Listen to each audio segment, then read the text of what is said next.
Olá pessoal, sejam todos bem-vindos a mais um vídeo aqui no canal. Nesse vídeo vamos falar sobre o TORGE 11. O TORGE não pagou proventos. Vamos dar uma olhada aqui no relatório gerencial que acabou de sair, para a gente ver quais são os motivos desse não pagamento.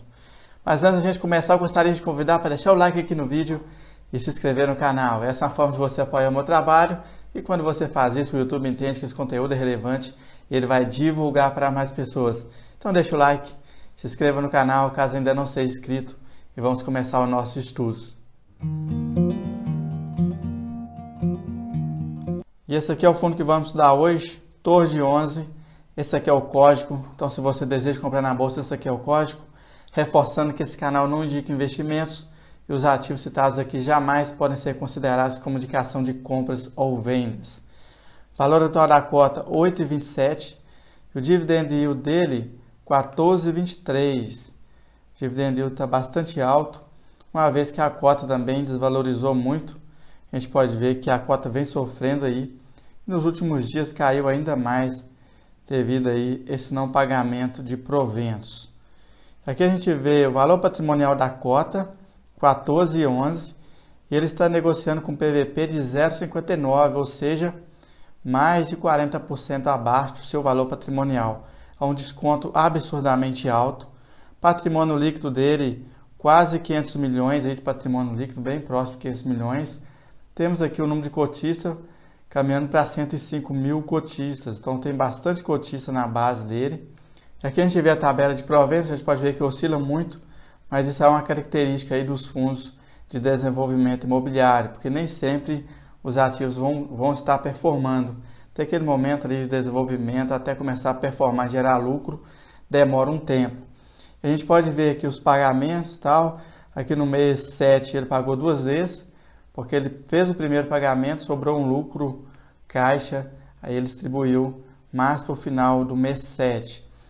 Pela lei, os fundos imobiliários são obrigados a distribuir 95% do seu lucro caixa. Isso que aconteceu aqui. Como ficou uma reserva de lucro acumulada, ele teve que distribuir para se adequar à lei.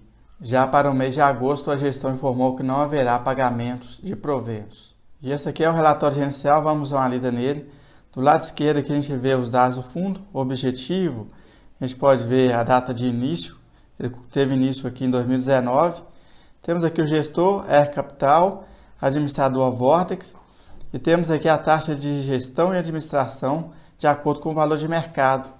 Atualmente o fundo está de 250 até 500 milhões.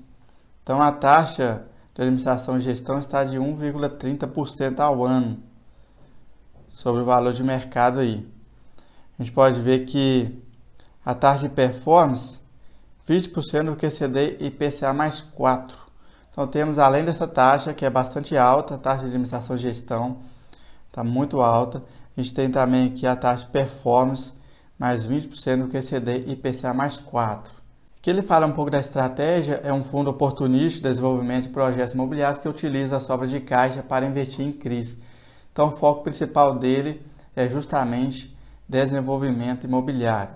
Aqui temos o comentário do gestor, ele fala que apesar de apresentar resultado caixa positivo, não realizou distribuição de rendimentos referente a julho. Aquilo que eu falei, ele anunciou que não vai distribuir. Fala também sobre a inflação que corrói aí o poder aquisitivo do consumidor e como o setor do fundo é de hotelaria, multipropriedade, então fica como segunda opção. Não é um produto de primeira necessidade. Isso faz com que os consumidores venham se atentar para os produtos necessários e esses supérfluos como viagens, entre outros, eles deixam para depois e acaba acarretando em aumento da inadimplência e pedidos de cancelamento. Isso que vem acontecendo aí com o setor de multipropriedade, porque quando as pessoas não têm dinheiro, elas preferem cortar os supérfluos, porque as necessidades básicas elas precisam ter. Ele fala sobre as férias de julho, a expectativa é de melhoras aí nas cotas vendidas. Então eles trabalham muito em momentos de férias, pegam aquelas pessoas que estão viajando para vender cotas de hotéis para essas pessoas, cotas de resorts e tudo mais. Então é nesses momentos que eles vendem mais, mas quando a coisa aperta, essas pessoas vão optar ali pela inadimplência ou cancelamento de suas cotas. Ele fala a respeito do não pagamento de proventos, que como medida preventiva, eles preferiram não distribuir por causa da eventual necessidade de aporte nos equities. A gente vê a necessidade de aporte aí nos equities, então ele reteu esses proventos para aportar, em especial nos projetos Kawana Residence, Macaíra Beach Resort e Resort do Lago. Então são os três aqui que estão demandando mais aportes.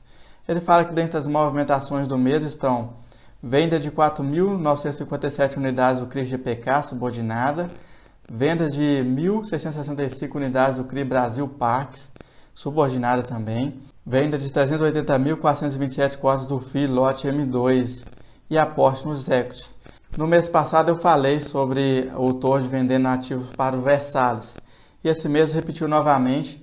Parte desses ativos vendidos aqui foram para o Versalles, que é da mesma gestora. Então você pode ver aqui no relatório do Versalles, ele fala de compras do CRI Brasil Parque e também de compras aqui do FII lote M2. Conforme a gente pode ver aqui, é o mesmo que o Torge vendeu. Então o Torge está vendendo para o Versalles. Isso significa que o Versalles está financiando os equities do Torge, nada mais do que isso. Um fundo está ajudando o outro, porque o Torge está necessitando mais de capital, uma vez que ele trabalha muito com o equity. E aqui ele fala sobre os equity, em especial o Kawana Residence voltou a apresentar vendas líquidas positivas, atingindo 77,1% do estoque. Então houve uma melhora aí no Kawana Residence. E aqui a gente vê a DRE do fundo, total de receita 973 mil. A gente pode ver a discriminação aqui de onde veio a receita.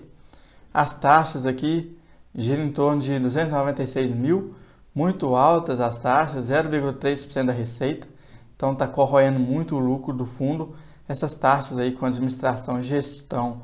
Então o investidor tem que analisar se está valendo muito a pena investir, uma vez que grande parte, 30% da receita, vai para as taxas aí de administração e gestão. Na hora de pagar proventos, ele não paga. Usa aí os proventos para aportar nos equities. Aqui a gente vê a performance no secundário, a gente pode ver que o volume médio negociado dele está bem baixinho, chega a pouco mais de 500 milhões por dia. E aqui o gráfico a gente mostra o fechamento da cota, Durante todo esse período aqui a gente pode ver que a cota ela subiu no período aqui de 2020 para 2021, depois começou a queda livre, bateu aqui 8,67 no fechamento desse relatório. Aqui ele mostra a alocação na carteira por tipo de ativos, 17% somente em CRI, 42% em FIIs, Equity 39,5%, tem um pouquinho em caixa aqui, um pouquinho também em imóvel. Por setor, hotelaria 76,1%, residencial 16,1%, temos aqui comércio 4,2%, lazer e papel também. Ele mostra no gráfico a concentração, a gente pode ver que a parte mais escura onde está mais concentrado. Por status, 48,8% performado e 51,2% não performado. Como eu disse no início, esse setor de desenvolvimento imobiliário ele demora um pouco mais para performar. Então, se você investe nesse tipo de ativo, você tem que lidar com isso aqui, com parte que não está performando. Futuramente, quando começar a performar, aí vem os retornos para o caixa do fundo. Aqui ele mostra a taxa média ponderada, GPM mais 16,38 e IPCA mais 11,91. Taxa média ponderada 12,24% ao ano, prazo médio 5,4 anos, duração aí 3,3 anos para frente. Essa duração média aí dos investimentos. Temos aqui por indexador GPM 7,5 e IPCA 92,5%. Então o fundo está com sua maior parte em IPCA e possivelmente venha sofrer também com essa deflação que está acontecendo. Isso vai prejudicar mais ainda a rentabilidade do fundo. Por classe de ativos, a gente pode ver subordinado 89%, elevação de risco a uma taxa que, no meu ponto de vista, não compensa muito. Subordinada, 89% subordinado com a taxa média dessa, é muito baixo, muito ruim, taxas péssimas aí. Sênior, que é a melhor classe, só tem 8,6%, mezanino 2,4%. Por segmento, corporativo 88,6%, multipropriedade 7,7%, loteamento 4,2%, timeshare 0,4%. Então, setor corporativo liderando aí com quase 90% aí. Por LTV acima de 80%, 62%. Isso aqui também é péssimo esse dado aqui. Entre 80% e 65%, 28,3%. Então, por ser um ativo de alto risco, no meu ponto de vista, deveria estar pagando muito mais, porque é muito risco envolvido.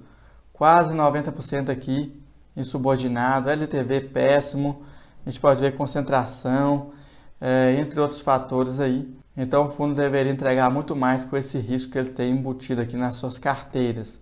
Aqui a gente vê tudo que está em vermelho, é porque já está com BO mesmo, já está muito ruim. Então ele coloca o alerta aqui, o verde está ok, o amarelo já está começando a piorar e o vermelho é porque já piorou. A gente pode ver que tem vários ativos aqui em vermelho. O GPK aqui, ó, está desenquadrado e tal. O CRIEDA está 43, o mínimo é 120, então está bem desenquadrado. 30, o mínimo é 120 aqui também na razão saldo devedor.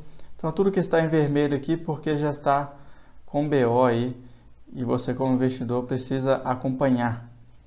Solar das Águas e loteamento Goiás também estão péssimos aí. A questão da razão PMT e razão saldo devedor. Aqui ele mostra o portfólio de fundos.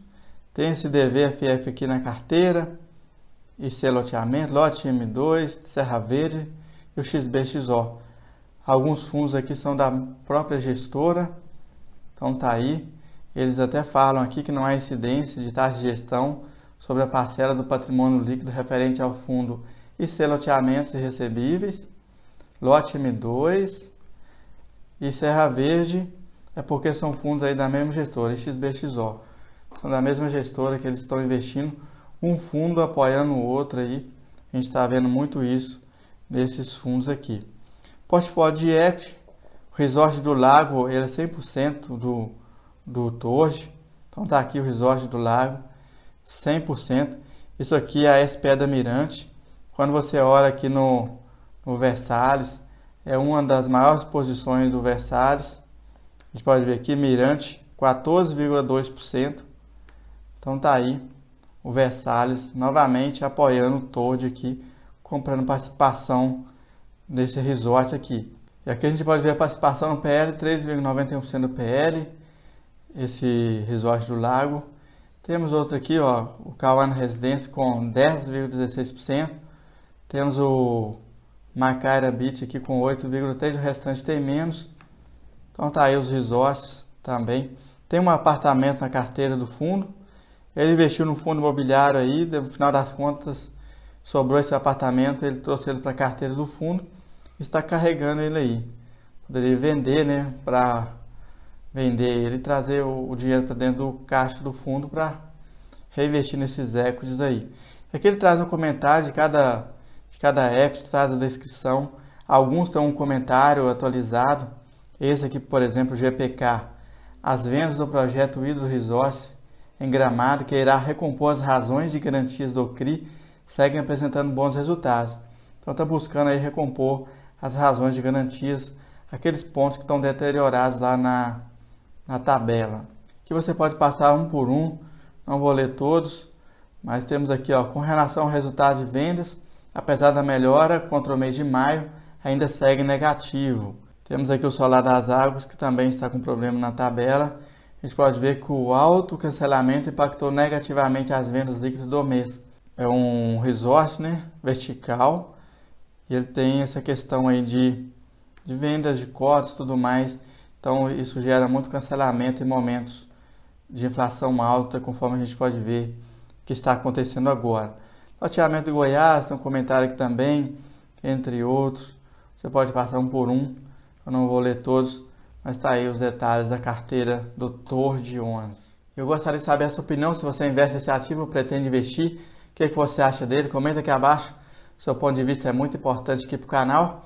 Esse é um fundo aí que está passando por muita dificuldade, uma vez que a janela de captação fechou pós-pandemia, né? Veio a crise pandêmica, jogou as costas lá para baixo e o mercado como um todo começou a sofrer. Depois da crise veio o aumento aí de inflação, taxa de juros. Isso fez com que os investidores migrassem para a renda fixa e as cotas dos fundos imobiliários caíram muito no geral. E esses fundos mais arriscados sofreram ainda mais. Então fechou a janela de captação, eles não conseguiram mais captar e havia necessidade de novos aportes nos equities. Então o Torge é um que vem sofrendo muito devido a essa necessidade de capital para os equity. Mês a mês ele vem vendendo parte da carteira dele para aportar em equity. Eu já mostrei isso no relatório passado. O Versalhes comprou parte aí da carteira dele, comprou novamente esse mês. Antes, nos relatórios anteriores, o Torge vendeu para o IRDM11 uma parte lá do Serra Verde. Isso tudo foi para gerar caixa para aportar nos equity. Então a gente vê aí a dificuldade do fundo, uma vez que essa janela de captação do mercado está fechada. Se a gente tivesse um momento bom, as cotas estivessem valorizadas e ele conseguisse fazer uma captação, aí tudo bem, ele teria como arcar com esses aportes nos equity sem ficar vendendo a carteira dele. Mas como não é a realidade atual, então ele está tendo que vender os ativos para trazer o dinheiro para os equity. Do meu ponto de vista, o fundo vai continuar sofrendo aí, uma vez também que a carteira dele está a maior parte indexada ao IPCA e temos deflação aí que vai impactar mais ainda os resultados do fundo. E o investidor também deve acompanhar a tabela de CRI, uma vez que está bem desenquadrado lá os ativos, grande parte lá pintada de vermelho ou amarelo. Isso significa que a carteira está bastante deteriorada. Eu gostaria de te agradecer por participar comigo até aqui. Se assistiu até aqui e não deixou o like, deixa o like. Se não é inscrito aqui no canal, se inscreva, dá essa força aí e até o próximo vídeo.